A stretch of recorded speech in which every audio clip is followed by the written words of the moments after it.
नमस्कार दोस्तों, मैं हूं आपकी अपनी प्राची अधिकारी। आज मैं आपको हिंदुस्तान के सबसे बड़े सेक्स कांड के बारे में बताने जा रही हूं। शायद ऐसा आपने कभी न देखा न सुना होगा। हाँ, ये हो सकता है कि मुगलों के समय में ऐसी बहुत सारी चीज़ें हैं जो इतिहास में हमें नहीं बताई गई और गायब कर दी गई सिलेबस से और करिकुलम से, वो अलग एक बात है। बट जो आधुनिक भारत है उसके इतिहास में, आज़ादी के बाद के इतिहास में, ये सबसे बड़ी घटना रही है। जी हाँ, मैं बात करने जा रही हूँ अजमेर सीरियल सेक्स स्कैंडल या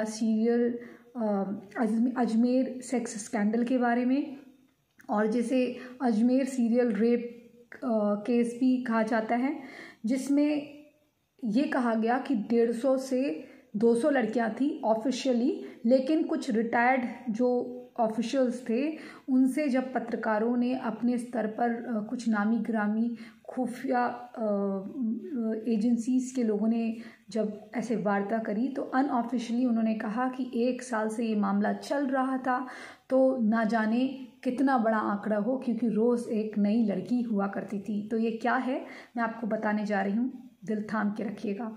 और मैं चाहती हूँ कि भले ही ये इस प्रकार का वीडियो किसी और ने भी बनाया हो, लेकिन आप इसे अपने स्तर तक, लड़कियों तक और बहनों तक पहुँचाइएगा।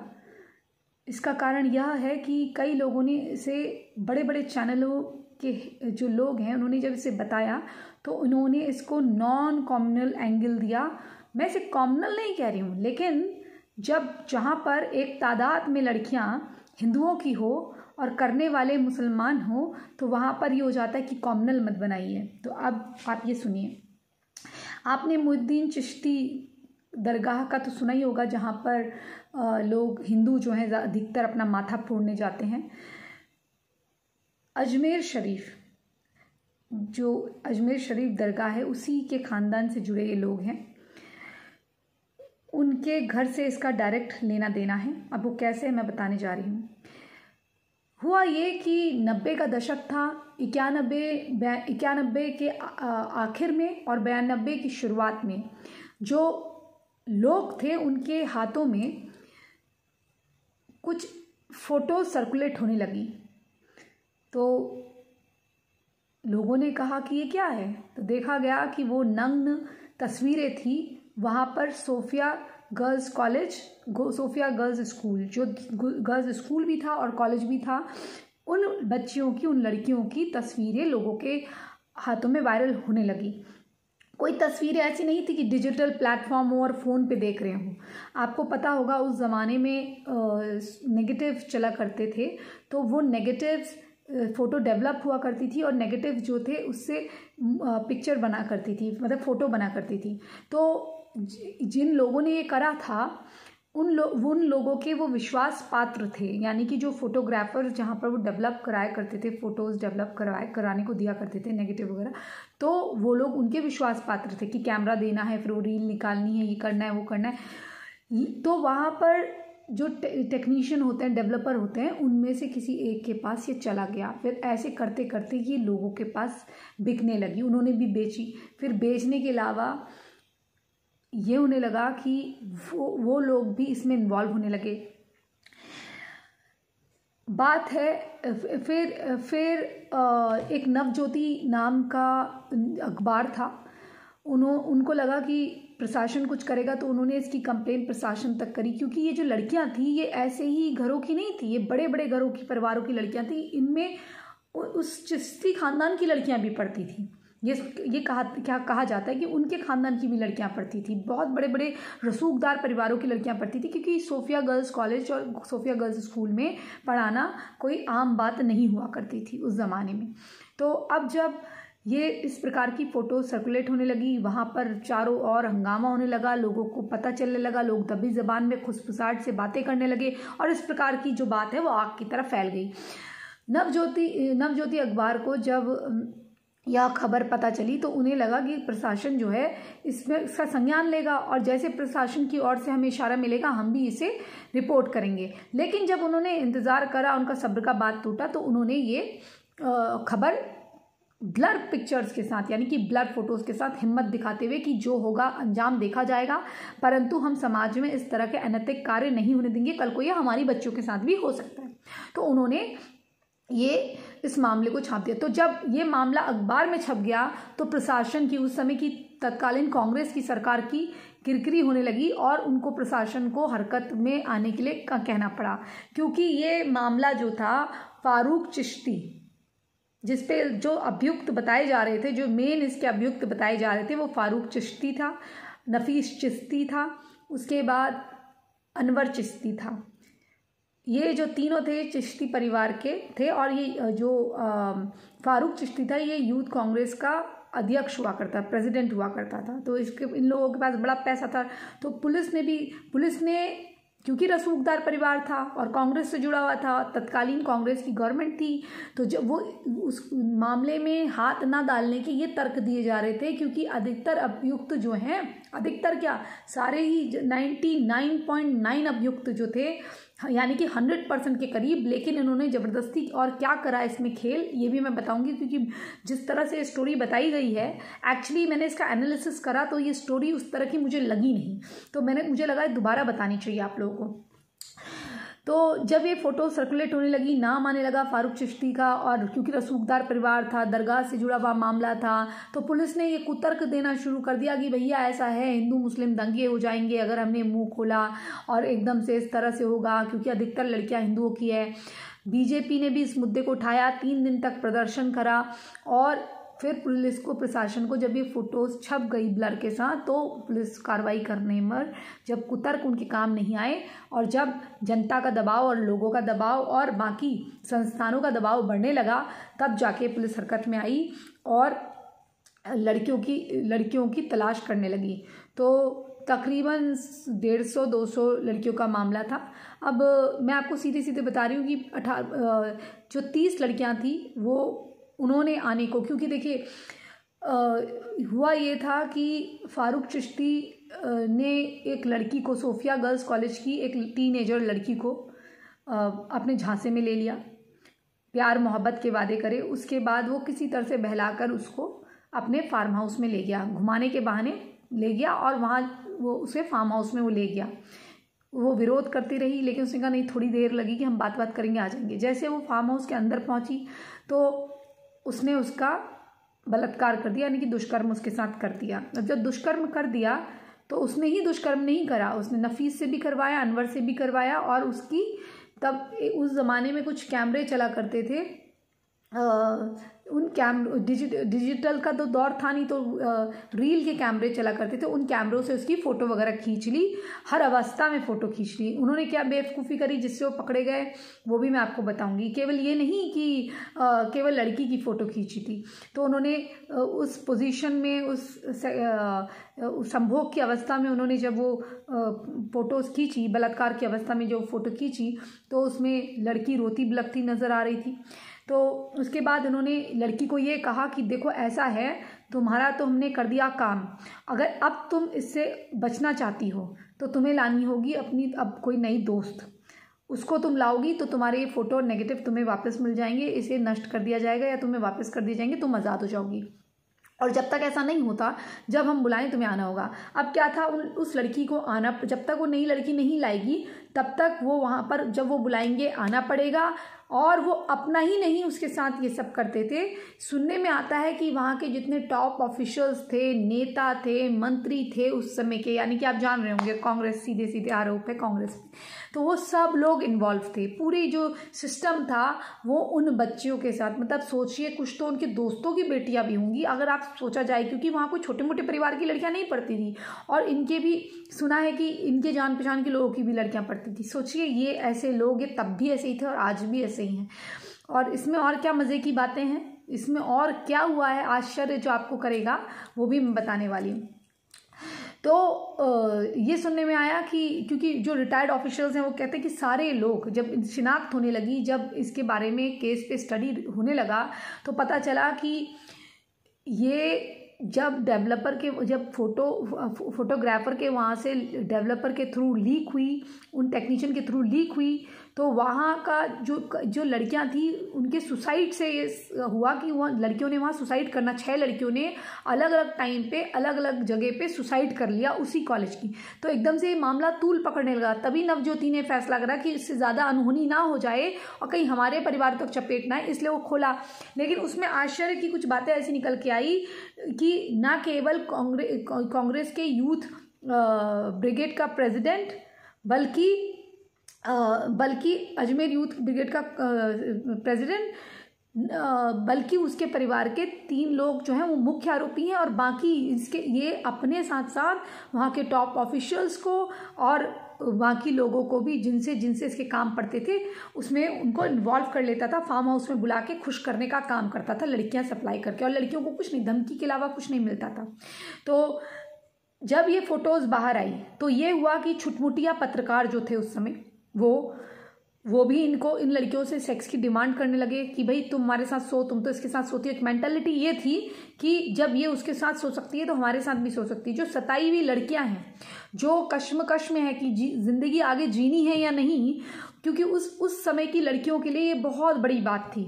आज ज़्यादा खुलापन हो गया है, लड़कियां इतना मतलब बलात्कार को बुरा तो मानती हैं, लेकिन अफेयर चला के सेक्सुअल रिलेशनशिप को बनाना बहुत ज़्यादा बड़ी बात नहीं समझती। अब सेक्स को टैबू नहीं मानती हैं, इसको बहुत खुलेपन का वो माना जाता है। कि उस समय की लड़की जो थी वो थोड़ा सा ये था कि उनको पढ़ाई लिखाई और बाकी चीज़ों से, घर परिवार से बहुत ज़्यादा लगाव होता था, उनको अपनी इज्जत की बहुत परवाह होती थी। मैं आज की लड़कियों को कुछ ये नहीं बोल रही हूँ, लेकिन आज के और तब के ज़माने की लड़कियों में बहुत फ़र्क है। ये हमारी रिसर्च और सुनने में आता है। तो उन लड़कियों ने जब उनको लगा कि परिवार से मैं कैसे कहूँगी, क्या कहूँगी, और परिवार तो मेरा सुसाइड कर लेगा, और ये बहुत ही घिनौनी बात है जो मेरे साथ हुई है।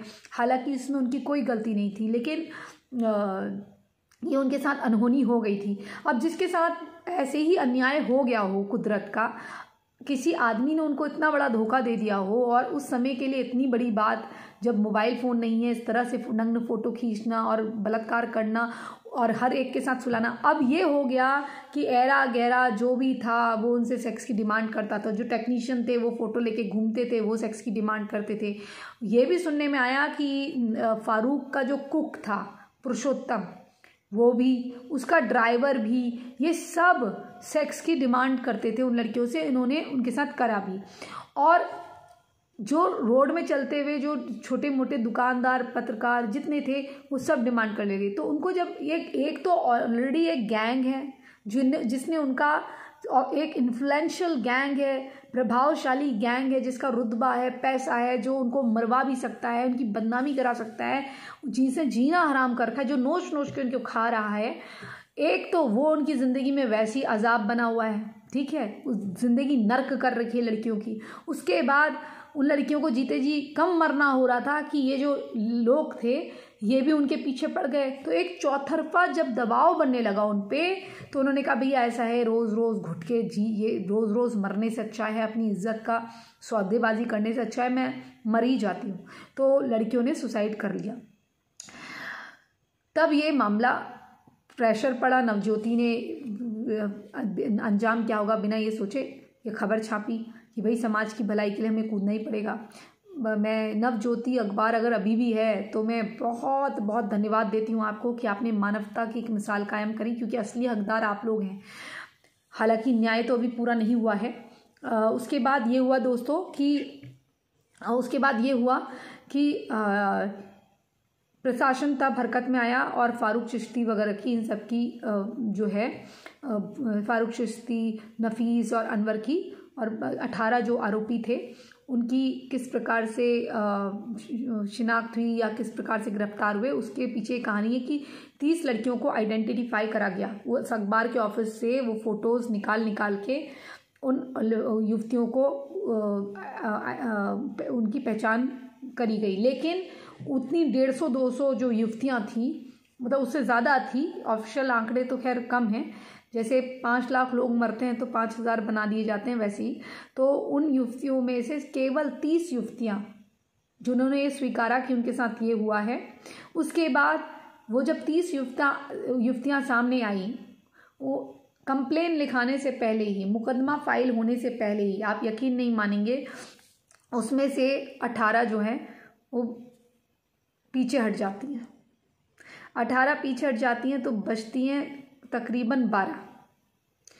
फिर जब 12 सामने आती हैं, कंप्लेन लिखाने का वक्त ही आ रहा होता है, तो समय समय पर ये अभियुक्त भी बेल पर बाहर आ रहे होते हैं।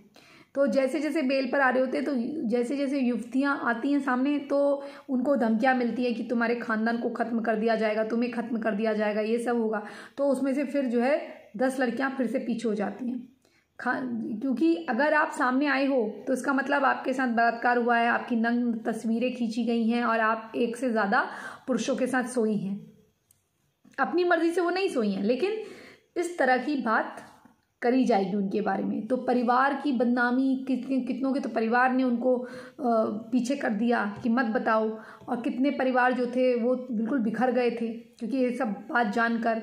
और जब 10 लड़कियों ने फिर पीछे हो गई, बैक ऑफ हो गई, तो जो 2 लड़कियां बची थी, वो किसी धमकी या किसी जितनी भी धमकियां मिली उन्होंने कहा कि हम न पीछे हटेंगे न कुछ, जो होगा देखा जाएगा। हम जो है, जब एक अखबार हमारी रिपोर्ट लिख सकता है हिम्मत करके, तो अब मरना ही है तो हम ऐसे ही मरें। उन्होंने उनके खिलाफ कंप्लेन लिखाई और सिर्फ उतनी लड़कियों में से 30 लड़कियां सामने आई थी। 30 लड़कियों में से 18 लड़कियों ने बाद में मना कर दिया, वो पीछे हट गई, उन्होंने अपनी गवाही वापस ले ली। उसके बाद जो 12 लड़कियां थी उनमें से 10 फिर से वापस हो गई, सिर्फ 2 ने वो कंप्लेन लिखाई, और उस 2 कंप्लेन की बिना पर वो मुकदमा, ऐतिहासिक आपराधिक मुकदमा दर्ज हुआ, जो कि शर्मसार कर देने वाला था महिला के आत्मसम्मान को, इस भारत के आत्मसम्मान को। और इसमें से 99.9%, मेरे हिसाब से तो 100% लड़कियां, क्योंकि ये बाद में सुना गया कि कुछ लड़कियां मुस्लिम्स भी आई। अच्छा ये बताइए, कोई तो लड़की आ नहीं रही थी, अचानक से वो कैसे आ गई? खैर ये मुझे इसलिए मनगढ़ंत लगता है कि ये कांग्रेस की देन होगी कि अगर हिंदू लड़कियां सामने आई तो फिर ये हिंदू मुस्लिम लोग हमारे वोट बैंक ना खिसके, इसलिए ऐसा कर दो कि कुछों को भेज दो। प्लॉट भी तो कर देते हैं। कांग्रेस तो पहले भी ऐसी थी, विभाजन से पहले भी ऐसी थी, विभाजन के बाद भी ऐसी है, और इसके मन में तो ना जाने कितने विभाजन पलते हैं। तो ये षड्यंत्र रचने वाली जो पीएम मोदी की हत्या तक की साजिश रच सकते हैं, उनसे किसी बहन बेटी की इज्जत की, सम्मान की परवाह की अपेक्षा करना, ये तो बिल्कुल ही दुर्गंध, क्या बोलते हैं, एक निम्न दर्जे का अपराध होगा ऐसा सोचना भी। तो खैर ये कहा जाता है कि कुछ लड़कियां उनके वहाँ से भी आई कि उन्होंने कहा कि हमारे साथ भी करा था, ये करा था।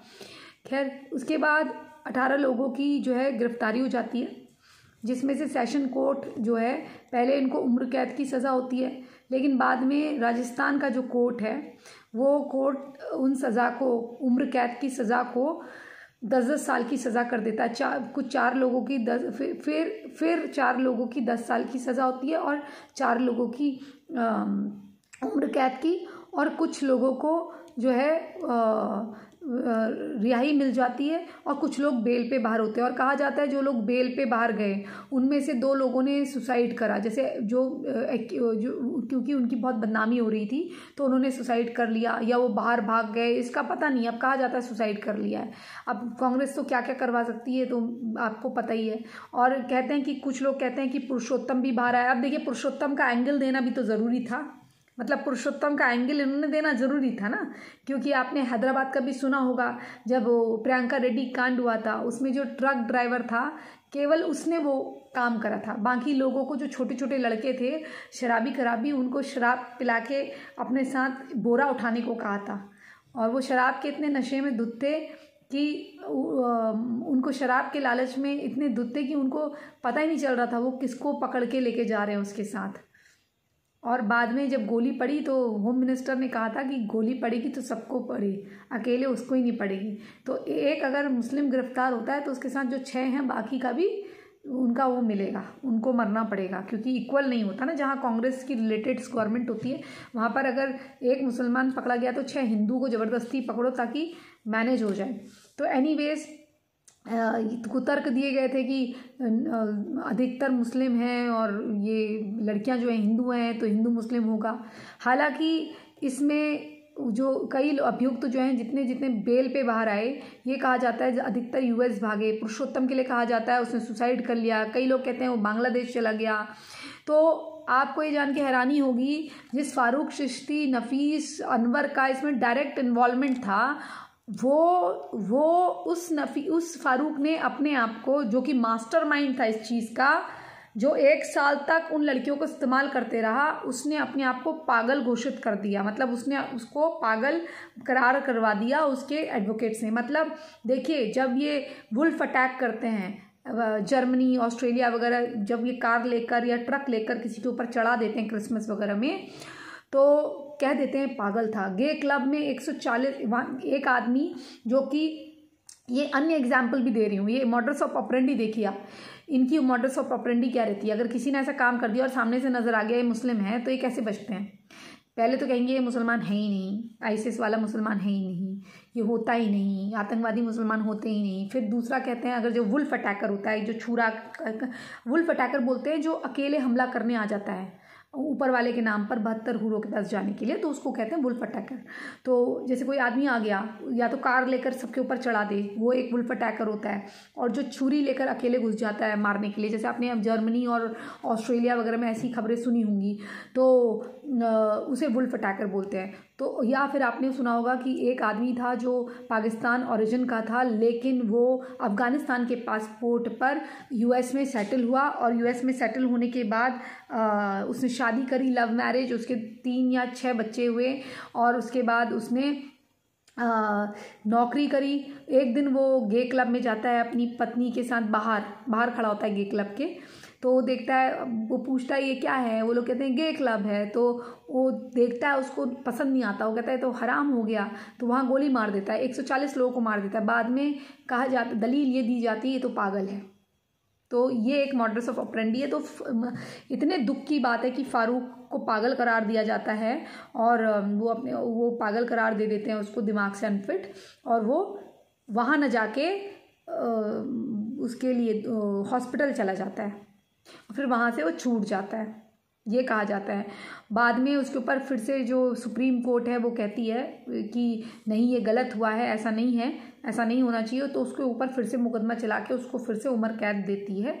लेकिन मज़े की बात यह है, आश्चर्य की बात यह है, इसके जो जितने मेन अभियुक्त हैं ये जेल में ज़्यादा दिन रहे नहीं, और इसमें से कितने तो आई थिंक 6-7 तो इसमें से फरार हैं। मतलब मैंने सुना है कि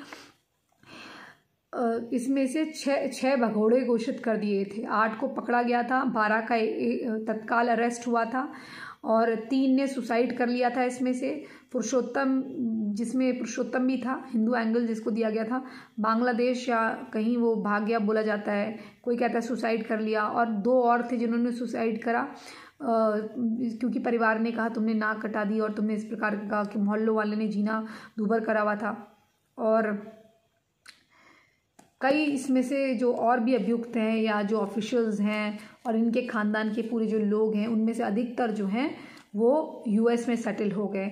और फारूक, नफीस और अनवर, जिनका बहुत बड़ा इन्वॉल्वमेंट था, इवन 24 साल बाद सुहेल घनी चिश्ती ने सरेंडर करा। 24 साल बाद वो भागता फिर रहा था, मुझे तो लगता है कहीं बाहर ही सेटल हो गया होगा, जब इंडिया आया होगा पकड़ जाने के डर से उसने अपना सरेंडर किया, वो भी शायद बेल में बाहर ही होगा।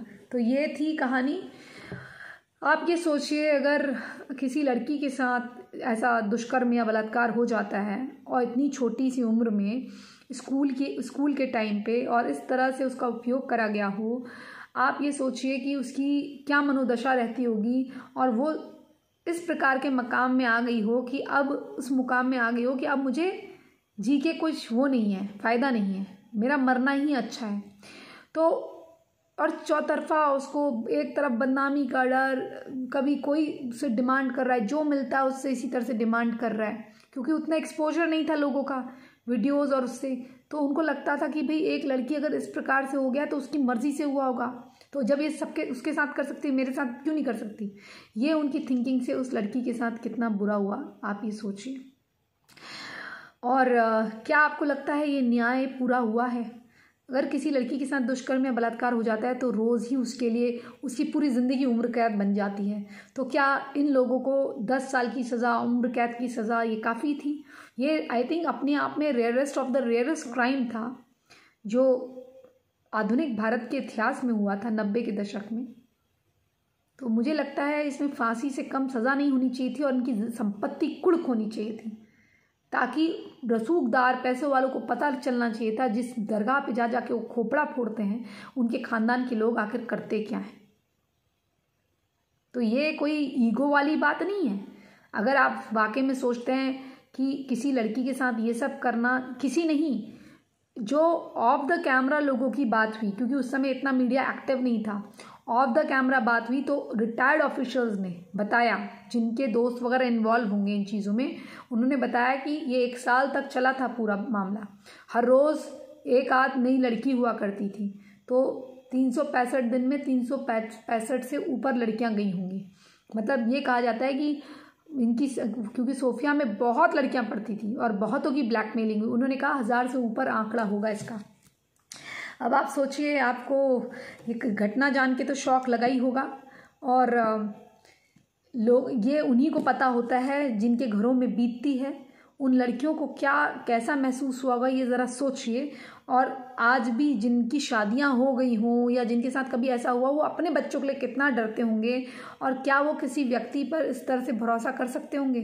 ट्रस्ट इश्यूज़ हो जाते होंगे, कितनी चीज़ें हो जाती होंगी जब हमें कोई नॉर्मली हमारा दोस्त भरोसा तोड़ दे, नॉर्मल बात पे ही विश्वासघात कोई कर दे हमारे साथ, किसी बात को लेकर, बिजनेस को लेकर, पैसों को लेकर या संबंधों को लेकर कोई हमारे साथ विश्वासघात कर दे, किसी भी चीज़ को लेकर, बात को लेकर, आपने किसी को कोई बात बताई हो, किसी और को बता दी, तो विश्वासघात जब कोई कर देता है, दोबारा आप उस पर यकीन नहीं कर पाते और संबंधों में वैसी प्रगाढ़ता नहीं आ पाती। तो ये तो अननोन एक आदमी था, इसने इस प्रकार से इसके साथ छलावा कर दिया दोस्त बन के।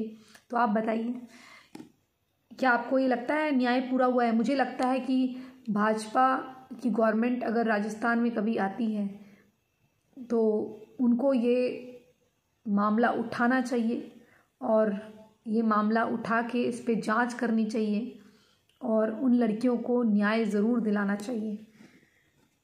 और जिन लोगों ने क्राइम करा है उनकी संपत्ति कुर्क करी जानी चाहिए। और मैं हिंदू औरतों से कहती हूँ, तुम इन लोगों की दरगाह पे जाके यूँ सर और माथा फोड़ते हो, वैसे भी जो मुर्दा होता है उसकी तो पूजा वैसे ही हराम है। और दूसरी चीज़, जिन्होंने सूफीनिज़म करते हुए पहला आदमी भारत में धर्मांतरण करा हो 7वीं शताब्दी में, कहते हैं जयचंद को पहला धर्मांतरण करा था 7वीं शताब्दी में। भारत में विभाजन का बीज डाला गया था। जो एक एक पैसा तेरा चढ़ता है मुसलमान की चादर में, ए हिंदू, तेरा जो एक एक पैसा चढ़ता है मुसलमान की चादर में, वो तेरी कब्र का, तेरी चिता का सामान तैयार करता है, वो तेरी चिता का सामान तैयार करता है। तू केवल देखता है उसको, वो तेरी लड़की को बेचने का इंतज़ाम करता है। इसी संदेश के साथ आप क्या सोचते हैं इस वीडियो के बारे में ज़रूर लिख के बताइएगा और प्लीज़ वीडियो को शेयर करिएगा। Ajmer serial rape case, Ajmer sex scandal 1992, 91 के अंत में, 92 की शुरुआत में, यानी कि 91 के एंडिंग में और 92 के बिगनिंग में ये केस सामने आया जब फ़ोटो सर्कुलेट हुई। और ये प्लीज़ लड़कियों तक पहुंचाइएगा। जब इतने बड़े परिवारों के लोग इस तरह के आपराधिक घटनाक्रम में शामिल रहते हैं तो आप ये समझिए कि और लड़कियों का क्या हाल होता है। और आज तो जो होता है आपको पता ही है, संगलों से बात देते हैं, कितनी चीज़ों से बात देते हैं। खैर, अब इतना भी समझाने के बाद कोई ना समझे कि ये तब से, ये मुगलों से जब से यहाँ कदम रखें तब से चल रहा है और जिनको कन्वर्ट करा है उनको भी अपनी तरह ही बना दिया है। और प्लीज़ लड़कियों को जागरूकता फैलाते रहिए। और अगर जैसे चैनल सब्सक्राइब नहीं करें, प्लीज़ चैनल सब्सक्राइब करिए और कृपया अपना सहयोग दीजिए, शेयर करिए। और किसी प्रकार का अन्य सहयोग करना चाहते हैं तो वो भी डिस्क्रिप्शन में दिया हुआ है, प्लीज़ हमें सहयोग करें। जय जय हिंद, जय जय भारत, वंदे मातरम, जय श्री राम, हर हर महादेव।